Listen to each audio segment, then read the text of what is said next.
Bismillahirrahmanirrahim. Allahumma inni as'aluka ilman nafi'a.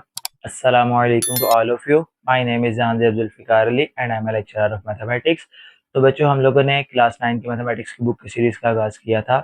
आज हम लोग उसी क्लास में एक्सरसाइज 2.2 को सिंप्लीफाई करेंगे। एक्सरसाइज 2.2 से पहले चंद एक बेसिक चीज़ें हैं जो आप लोगों को पता होनी चाहिए। लोगारिथम लोगारिथम सबसे पहले लोगारिथम में सिंपल बच्चों हम लोग क्या करेंगे, लोगारिथम की डेफिनेशन आप लोग पहले भी पढ़ चुके हैं, साइंटिफिक नोटेशन में मैंने आपको बताया था स्टार्ट में। लोगारिथम सिंपल क्या होता है, बहुत बड़े नंबर को या बहुत छोटे नंबर को किसी मैनेजेबल फॉर्म में हम लोग लिख देते हैं।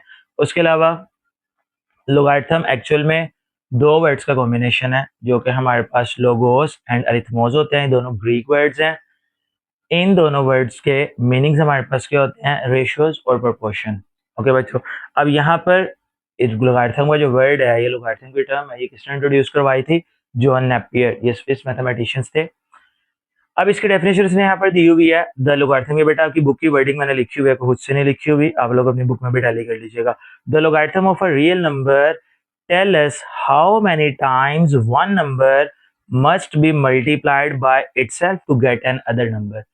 एक नंबर कितनी दफा खुद से मल्टीप्लाई होगा कि हमें एक नया नंबर मिल जाए। ये इसकी डेफिनेशन में आपके बेसिक वर्ड्स लिखे हुए हैं। अब इनका मतलब क्या, मैं आपको यहाँ पर इसके सिंपल से एक फॉर्म बताता हूँ। ये हमारी एक्सपोनेंशियल फॉर्म होती है, मैं इसके बाद आपको लॉग फॉर्म में बताता हूँ। a raise to the power x equals to b। अब यहाँ पर a की कितनी पावर हम लोग लगाएंगे कि हमारे पास आंसर जो है वो b बन जाएगा। जैसे मैं छोटे एग्जांपल देता हूँ कि लेट अस सपोज a में 2 है, b में 3 है, तो आंसर हमारे पास क्या बन जाएगा, 8। यानी अगर हम 2 की पावर 3 लगाएंगे तो हमारे पास एक नया नंबर बन जाएगा जो कि हमारे पास 8 होगा। तो बच्चों अब लॉग फॉर्म क्या होती है, मैं यहाँ पर आपको दोनों लॉग फॉर्म और एक्सपोनेंशियल फॉर्म दोनों ही थोड़ी थोड़ी सी एक्सप्लेन कर देता हूँ ताकि आपको इनका आइडिया हो जाए। देन उसके बाद हम लोग अपने क्वेश्चंस पर चलेंगे। First of all log form क्या होती है, यहाँ पर मैं आपको लॉग फॉर्म लिख देता हूँ। लॉग फॉर्म बेटा हमारे पास सिंपल होती है log a b x। यहाँ पर बच्चों अब ये जो a मैंने लिखा है, ये a हमारे पास क्या होता है, ये b हमारे पास क्या होता है, ये x हमारे पास क्या होता है। सबसे पहले a की बात करते हैं बच्चों। a हमारे पास होती है बेस, जो भी वैल्यू लोग से आगे थोड़ी सी नीचे करके लिखी होगी ये बेस। b जो है हमारे पास वो वैल्यू होती है जिसका log हम लोग फाइंड करना चाह रहे हैं, और जो x है, x हमारे पास बच्चों इसका रिजल्ट होता है कि हमारा आंसर क्या बनेगा। इस फॉर्म को हम लोगरिथमेटिक फॉर्म भी बोलते हैं या लोगारिथम वाली फॉर्म। अब इसको हम लोग चेंज करते हैं एक्सपोनेंट में। एक्सपोनेंट में चेंज किस तरह होगा, ये जो बेस है ये x को अपनी पावर बना लेगा, मीन्स टू से दैट ये a x को अपनी पावर बना लेगा और यहाँ पर सिर्फ b बच जाएगा। मतलब इस तरह से b equal to a raise to the power x। इसको हम लोग एक्सपोनेंशियल फॉर्म बोलते हैं। हमारे एक्सरसाइज के सारे क्वेश्चन तकरीबन इन्हीं दो पर ही बेस्ड कर रहे होंगे, या तो हमने लॉग फॉर्म लिखनी होगी या तो हमने उसकी एक्सपोनेंशियल फॉर्म लिखनी होगी। तो बेसिक आप लोगों को ये पता होना चाहिए, ये छोटी छोटी चीजें एमसीक्यू में इंपॉर्टेंट है और इसकी डेफिनेशन शॉर्ट क्वेश्चन में पूछी जा सकती है। ये लॉग की जनरल फॉर्म हो गई, ये एक्सपोनेंशियल फॉर्म की जनरल फॉर्म होगी। तो अब हम लोग अपने क्वेश्चन स्टार्ट करते हैं, उसके अंदर हम लोग यही दोनों काम करेंगे।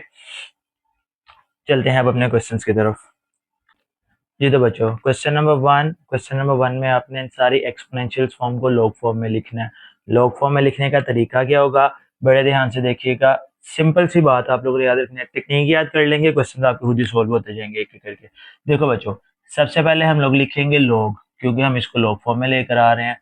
अब हमने लॉग के नीचे बेस किसको बनाना है, आपने छोटी सी बात याद रखनी है, जिस वैल्यू के ऊपर पावर लगी हुई है वो हमारा बेस में आएगा। 10 के ऊपर पावर लगी हुई है, 10 आ जाएगा हमारे पास बेस में। जो पावर लगी हुई है वो आएगी इक्वल के बाद, और जो वैल्यू है जो मतलब जो इक्वल के बाद है वो हमारी वैल्यू कंसिडर्ड होगी। फिर सुन लें, जिस पर पावर होगी वो बेस, जो पावर होगी वो इक्वल के बाद, और जो बाकी वैल्यू बच जाएगी वो हमारे पास इसकी वैल्यू बन जाएगी। नेक्स्ट वाला करते हैं। ये देखें बेटा, अगेन लॉग आ गया हमारे पास, सॉरी एल ओ जी, लॉग आ गया। अब किस वैल्यू के ऊपर पावर लगी हुई है, 2 के ऊपर पावर लगी हुई है। जिस वैल्यू पर पावर है वो बेस में आ जाएगी, जितनी पावर है वो इक्वल के बाद आ जाएगा, और बाकी हमारे पास बच गया 256। अब सेम इसी तरह ये वाला क्वेश्चन भी, लॉग किस वैल्यू के ऊपर पावर है हमारे पास, 3 के ऊपर पावर है, तो 3 हमारा आ गया बेस में। अब पावर कितनी है, -3। जिस वैल्यू के ऊपर पावर होगी वो हमने बेस में लिखनी है, जो पावर होगी वो इक्वल के बाद लिखनी है, और जो बच जाएगा वो हमारी लॉग की वैल्यू बन जाएगी 1/27। सेम इसी तरह ये वाला भी, अब यहाँ पर भी हम लोग लिख लेंगे लॉग। अब किस वैल्यू के ऊपर पावर लगी हुई है हमारे पास, 20 पर, 20 के ऊपर पावर है तो 20 हमारी बन गई बेस, पावर हमारे पास कितनी है 2, तो हमारे पास 2 इसके आगे इक्वल के बाद, और जो बाकी 400 बच रहा है वो इसकी वैल्यू कंसिडर्ड हो जाएगी। सेम इसी तरह ये वाला भी लॉग, अब यहाँ पर किस वैल्यू के ऊपर पावर लगी हुई है 16 पर, तो 16 बच्चों हमारे पास आ गया बेस में, इक्वल के बाद हमारे पास आ जाएगी जो पावर है, और 1/2 जो होगा वो हमारी वैल्यू कंसिडर हो जाएगा। 16 जो पावर है वो इक्वल के बाद, और बाकी हमारी वैल्यू। सेम इसी तरह ये वाला भी लॉग, अब हमारी किस वैल्यू के ऊपर पावर है 11 के ऊपर पावर है, तो जिस पर पावर है वो बेस, जितनी पावर है वो इक्वल के बाद, और जो वैल्यू बच जाएगी वो लॉग के साथ आ जाएगी 121।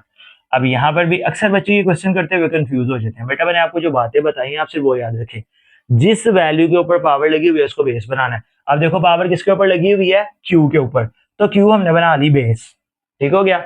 जो पावर लगी हुई है वो इक्वल के बाद आना है, तो पावर लगी हुई है आर, आर आ गया इक्वल के बाद, और बाकी हमारे पास बच गया पी, पी हमारा लॉग के साथ आ जाएगा।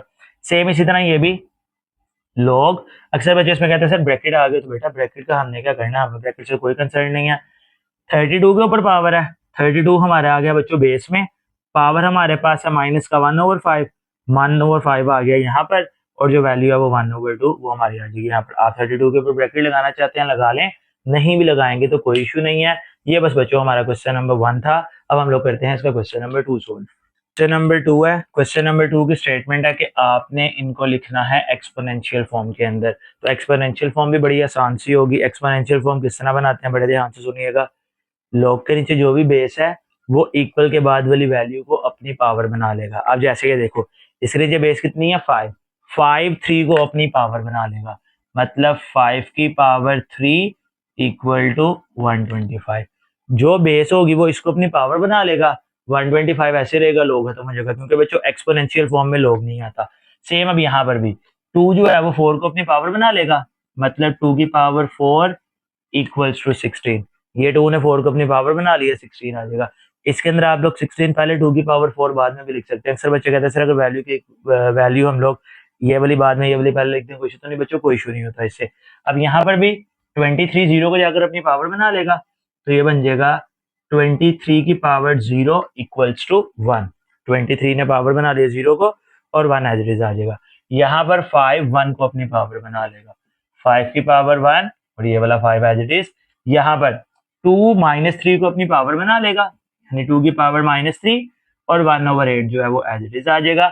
यहाँ पर अब बच्चों उसने बस क्वेश्चन की वैल्यूज को आगे पीछे कर दिया। याद आपने वही रखना है, जो बेस है वो इक्वल के दूसरी तरफ वाली को अपनी पावर बना लेगी। पहले इक्वल के राइट साइड पर वैल्यू थी, अब वैल्यू जो है वो हमारे सॉरी वैल्यू इसका रिजल्ट, अब वो जो है वो हमारे पास लेफ्ट साइड पर आ गया। याद वही रखेंगे, 9 बेस है, 9 इसको जाकर अपनी पावर बना लेगा, मतलब के 9 की पावर 1/2 इक्वल्स टू 3। यहाँ पर भी सेम वही काम, बेस 10 है, 10 5 को जाकर अपनी पावर बना लेगा, मतलब 10 की पावर 5 इक्वल टू 245। फिर इसी तरह यहाँ पर 4 इक्वल के बाद जो 2 है इसको अपनी पावर में ले जाएगा, यानी 4 की power -2 which is equals to 1/16। तो ये थे बच्चों बस आपके एक्सपोनेंशियल फॉर्म वाले क्वेश्चंस। आई होप सो आपको समझ आ गए होंगे। अगर किसी किस्म का कोई क्वेश्चन हो तो कमेंट सेक्शन में जरूर पूछा करें। अब चलते हैं अपने क्वेश्चन नंबर 3। क्वेश्चन नंबर 3 इस एक्सरसाइज का सबसे इंपॉर्टेंट शॉर्ट क्वेश्चन है। ये क्वेश्चन आपको बोर्ड के पेपर्स में पूछा जा सकता है, तो काम इनमें भी हमारे पास वही होंगे, लेकिन इसके अंदर उसने हमें आगे find the value of x बोला हुआ है, तो हम लोग इसको आगे फर्दर सिंप्लीफाई करेंगे एक्स का आंसर निकालने के लिए। स्टार्ट हम लोग इसका भी सेम वही करेंगे। क्वेश्चन बच्चों हमारे पास कुछ इस तरह से है, log base x 64 equals to 3। हम सबसे पहला काम करेंगे, इसको हम लोग एक्सपोनेंशियल फॉर्म में चेंज कर लेंगे। इन एक्सपोनेंशियल फॉर्म, इसकी जब हम लोग एक्सपोनेंशियल फॉर्म बनाएंगे तो भी मैंने आपको लास्ट क्वेश्चन में बताया है, x जो है वो 3 को अपनी पावर बना लेगा, तो मतलब ये हमारे पास इस तरह बन जाएगा x की पावर 3 इक्वल्स टू 64। ये जो बेस है ये इक्वल के बाद वैल्यू को अपनी पावर बना लेता है। अब यहाँ पर पावर 3 है, पावर 3 खत्म करने के लिए आपको पता है taking cube root on both side करते हैं। आप लोग taking cube root on both side भी कर सकते हो, या 64 का एलसीएम कर लो 4 के साथ, दोनों पावर सेम हो जाएंगी। अगर पावर सेम हो जाए तो उनकी बेसिस इक्वल हो जाएंगी। ये भी मेथड ठीक है, जो आपको इजीली समझ आ जाए। तो यहाँ पर टेकिंग क्यूब रूट ही कर लेते हैं, taking cube root on both side, taking cube root on both sides. Taking cube root on both side जब हम करेंगे तो बच्चों ये इस तरह से बन जाएगा, x की पावर 3 इक्वल्स टू 64। इस पर क्यूब रूट में यहाँ पर छोटा सा 3 मेंशन करते हैं। ये बच्चों x इसके साथ कैंसिल हो जाएगा, जिस तरह स्क्वायर रूट के साथ कैंसिल होता है इस तरह क्यूब रूट के साथ कैंसिल हो जाएगा। x इक्वल, आप लोग इसको कैलकुलेटर पर डायरेक्टली भी सोल्व कर सकते हैं। अगर डायरेक्टली सोल्व नहीं करना तो बेटा इसका एक और सिंपल सा वे होगा, 64 का आप कर लें एलसीएम और क्यूब रूट उसकी पावर बना लें। मीन्स टू से दैट 64 का जब हम लोग एलसीएम करेंगे हमारे पास आंसर आ जाएगा 2 रेज़ टू द पावर 6, और क्यूब रूट जब पावर में चेंज होगा तो वो बन जाएगा 1/3। इस 3 और 6 की कटिंग करेंगे 2 आ जाएगा, x इक्वल टू 2 की पावर 2। बच्चों 2 की पावर 2 हमारे पास सिंपल क्या होती है 4। ये इसका आंसर हो जाएगा। मैं आपको इसी का ही एक सेकंड वे भी बता देता हूँ, बिल्कुल आसान से ही आप देख लें। यहाँ से अगर आप लोग इस तरह से क्वेश्चन सोल्व नहीं करते तो इसका एक सेकंड वे भी देख लो ताकि आपको उसका भी आइडिया हो। मैं यहाँ पर एक दफा लिख देता हूँ, x की पावर 3 इक्वल टू 64 है। हम लोग क्या करते हैं 64 का एलसीएम ऐसे टेबल पे करेंगे जिससे पावर 3 हमारे पास दोबारा बन जाए, तो वो इस तरह हो जाएगा x power 3 equal to 4 as to the power 3। अगर मैं 64 का एलसीएम कर देता हूँ 4 के टेबल पे, 4 1 जार, 4 6 जार, 4 4 जार और 4 1 जार, तो यहाँ पे 4 3 टाइम्स आ रहा है 4 की पावर 3। अब देखो बच्चों बेसिस से सॉरी पावर सेम है, जब पावर सेम हो जाए तो उनकी बेसिस को हम लोग आपस में इक्वल कंसीडर कर सकते हैं। बिल्कुल इसकी बेसिक स्टेटमेंट आती है बाय कंपेयरिंग। कंपेयरिंग का मतलब क्या होता है, अगर पावर्स आपस में इक्वल है तो उनकी बेसिस भी आपस में इक्वल हो जाएंगी, x इक्वल्स टू 4। अगर आपको यहाँ से ऑनवर्ड ये वाला मेथड मुश्किल लगता है तो आप लोग इसको इस मेथड के साथ भी सिंप्लीफाई कर सकते हैं। मैंने दोनों सोल्व कर दिए हैं, आप लोग दोनों में से जो मर्जी कर लीजिएगा, दोनों ही मेथड ठीक है। ये वाला एक मैं रेस करूँ क्योंकि ऊपर वाला क्वेश्चन सिंप्लीफाई करना है, तो आप लोग इसको नोट कर लीजिएगा। अक्सर बच्चों को ज्यादा ईजी लगता है इसलिए मैंने आपको दोनों समझा दिए ताकि अगर आपको वो वाला मेथड ना भी समझ आ रहा हो तो आप लोग इस मेथड से क्वेश्चन को सिंप्लीफाई कर लें। बस बच्चों ये इसका आंसर हो गया। नेक्स्ट क्वेश्चन, ये भी बड़ा आसान सा क्वेश्चन होगा इंशाल्लाह। स्टार्ट करते हैं इसको। फर्स्ट ऑफ ऑल क्वेश्चन हमारे पास आ गया log base 5 1 equals to x। इसमें भी सबसे पहला काम हम लोग यही करेंगे जो पिछले क्वेश्चन में किया है, इसको भी हम लोग लेकर जाते हैं एक्सपोनेंशियल फॉर्म में।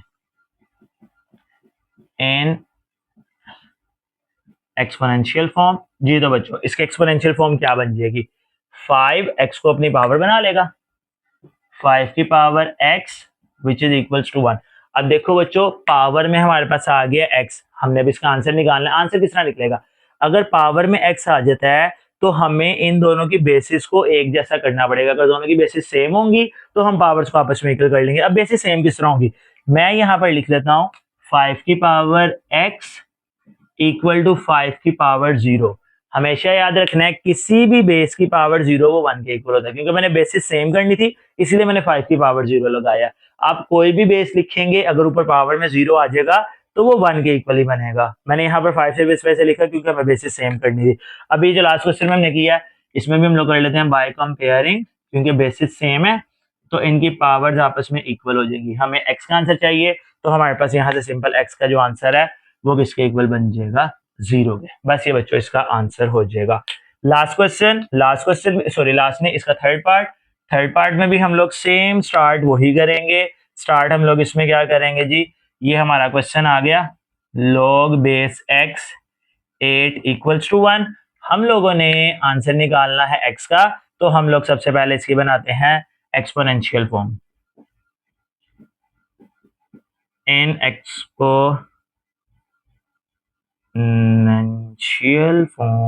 एक्सपोनेंशियल फॉर्म इसकी क्या बन जाएगी बच्चों, इसकी एक्सपोनेंशियल फॉर्म हमारे पास आ जाएगी। x जो है वो 1 को अपनी पावर बना लेगा, यानी x की पावर 1 इक्वल्स टू 8। अब आपको पता है अगर हम पावर 1 लगाएं या ना लगाएं क्वेश्चन पे कोई फर्क नहीं पड़ता। तो यहाँ पर जो x के ऊपर पावर 1 थी अगर मैं नहीं लगाता तो ये इस तरह से बन जाएगा, तो बच्चों यही तो हमारा क्वेश्चन था कि हमने एक्स का आंसर निकालना है, तो ये हमारा एक्स का आंसर आ गया x इक्वल टू 8। तो ये हमारे इसके पहले 3 पार्ट थे। अब चलते हैं नेक्स्ट पार्ट पर। नेक्स्ट बच्चों क्वेश्चन नंबर 3 का फोर्थ पार्ट है। फोर्थ पार्ट में भी हम लोग वही काम करेंगे, हमें उसने क्वेश्चन लॉग फॉर्म में दिया हुआ है। सबसे पहला काम हम इसको चेंज करेंगे एक्सपोनेंशियल फॉर्म में। एक्सपोनेंशियल में बच्चों ये किस तरह से चेंज होगा, फर्स्ट ऑफ ऑल हम लोग इसको एक्सपोनेंट फॉर्म में बनाने के लिए क्या करेंगे, ये जो बेस है ये इक्वल के बाद वाली वैल्यू को अपनी पावर बना लेगा। It's means to say that 10 raise to the power -3 equal to x. 10 जो है वो -3 को अपनी पावर बना लेगा इक्वल टू एक्स। अब पावर को पॉजिटिव करना है, ये फर्स्ट चैप्टर में आप लोगों ने पढ़ा था। पावर पॉजिटिव करनी है तो उसका रेसिप्रोकल कर देते हैं। रेसिप्रोकल का मतलब नीचे वाली वैल्यू ऊपर, ऊपर वाली वैल्यू नीचे। अब इसके नीचे कुछ भी नहीं है, जिसके नीचे कुछ नहीं है तो इसके नीचे 1। तो बच्चों ये हमारे पास बन जाएगा 1/10 की पावर 3 इक्वल्स टू एक्स। अब बच्चों 10 की पावर 3 का मतलब है 10 को 3 टाइम्स मल्टीप्लाई करना है, 3 के साथ नहीं। ये देखें 10 की पावर 3 का मतलब होगा 10 इंटू 10 इंटू 10, 3 टाइम्स। तो बच्चों ये हमारे पास बन जाएगा, मैं इसको अरेंज करके भी लिख रहा हूँ, x इक्वल्स टू 1/1000। बस ये हमारा आंसर हो जाएगा। 10 को 3 के साथ मल्टीप्लाई करके 30 नहीं लिख देना, यहाँ पर क्वेश्चन गलत हो जाएगा। ये क्वेश्चन कंप्लीट हो चुका। अब हम लोग अगला क्वेश्चन करते हैं। नेक्स्ट वाला भी सेम यही है, log base 4x equal to 3/2। इसको हम लोग एक्सपोनेंशियल फॉर्म में चेंज करते हैं। एक्सपोनेंशियल फॉर्म क्या बनेगी, ये 4 3/2 को अपनी पावर बना लेगा, यानी 4 इसकी power 3/2 equals to x. Base थी 4, ये इक्वल के बाद वाली को अपनी पावर बना देगा। अब यहाँ पर हमने इसकी पावर को सोल्व करना। पावर सोल्व किस तरह होगी, 4 का एलसीएम कर लेंगे, 2 की पावर 2 बन जाएगा। तो 4 की जगह मैंने लिख लिया 2 की पावर 2, बाहर आ गया हमारे पास 3/2 इक्वल टू एक्स। ये 2 2 के साथ कट गया, तो बच्चों x इक्वल टू 2 की पावर 3, इसको अरेंज भी कर ले। अब 2 की पावर 3, जिस तरह अभी हम लोगों ने 10 की पावर 3 सोल्व की है, 10 मल्टीप्लाई 10 मल्टीप्लाई 10, इसी तरह 2 की पावर 3 सोल्व होगी, 2 मल्टीप्लाई 2 मल्टीप्लाई 2, तो 2 2 जार 4 एंड 4 2 जार 8 हो जाएगा। ये बस हमारा इसका आंसर बन जाएगा। लास्ट एंड सिक्स पार्ट इसका, इसमें भी हम लोगों ने एक्सपोनेंशियल फॉर्म बनानी है। 2 जो है वो x को अपनी पावर बना लेगा और इक्वल के बाद 1024 आ जाएगा। अब सिंपल सी बात है बच्चों, फिर से पावर में x आ गया, हमें इन दोनों बेसिस को सेम करना पड़ेगा। अब इसकी बेस होनी चाहिए 2। अब हम यहाँ पर 2 की पावर 0 नहीं लिख सकते क्योंकि यहाँ पर 1 नहीं लिखा हुआ। तो हमें बेस सेम करने के लिए क्या करना पड़ेगा, इसका एलसीएम। मैं यहाँ पर इसका एलसीएम कर देता हूँ। एलसीएम आप लोग साइड पर रफ वर्क में कर लीजिएगा। 1024, 2 5 jar 10, 2 1 jar 2, 2 2 jar 4, 2 2 jar 4, 2 5 jar 10, 2 6 jar 12, 2 1 jar 2, 2 2 jar 4, 2 8 jar 16, 2 6 jar 12, 2 4 jar 8, 2 3 jar 6, 2 2 jar 4, 2 1 jar 2 6 jar, 2 8 jar 2 4 jar, 2 2 jar and 2 1 jar. ऐसे वो लेंथी हो गया। एनीवेज काउंट कर लें 2 कितने आ रहे हैं, 1 2 3 4 5 6 7 8 9 10। हमारे पास 2 जो है वो टोटल आ रहे हैं 10। तो बच्चों हम लोग यहाँ पर क्या करेंगे, हम लोग यहाँ पर लिख लेंगे 2 की पावर x इक्वल्स टू 2 की पावर 10, क्योंकि 2 हमारे पास 10 टाइम्स आ रहा है। ये रफ वर्क में करना है, क्वेश्चन के बीच में नहीं कर देना। 2 की पावर 10 आ गया। अब दोनों की बेसिस सेम हो गई। मैंने आपको कहा था जब बेसिस सेम हो जाएंगी तो हम इनको कर लेंगे आपस में कंपेयर। तो मेंशन कर देते हैं यहाँ पर बाय कंपेयरिंग। जब हम यहाँ पर कंपेयरिंग करेंगे, कंपेयरिंग का मतलब ये होता है अगर बेसिस सेम हो तो पावर्स इक्वल हो जाएंगी, और अगर पावर सेम हो तो बेसिस इक्वल हो जाएंगी। तो इसमें बेसिस सेम है तो इसकी पावर यानी कि x हमारा किसके इक्वल बन जाएगा, x इक्वल्स टू 10। तो बच्चों बस ये इस क्वेश्चन का आंसर हो जाएगा। तो बच्चों ये क्वेश्चन नंबर 3 शॉर्ट क्वेश्चंस के लिए काफी इंपॉर्टेंट क्वेश्चन था। तो आप लोग इसको लाजमी बहुत अच्छी तरह से प्रिपेयर कीजिएगा। किसी किस्म का कोई क्वेश्चन हो तो बच्चों कमेंट सेक्शन में जरूर पूछा करें, इंशाल्लाह मैं आपको जरूर जवाब दिया करूंगा। खुश रहें, आबाद रहें, अल्लाह ताला आपको दुनिया और आखिरत दोनों में कामयाब करें। मिलते हैं इंशाल्लाह अगली वीडियो में, तब तक के लिए अल्लाह हाफिज।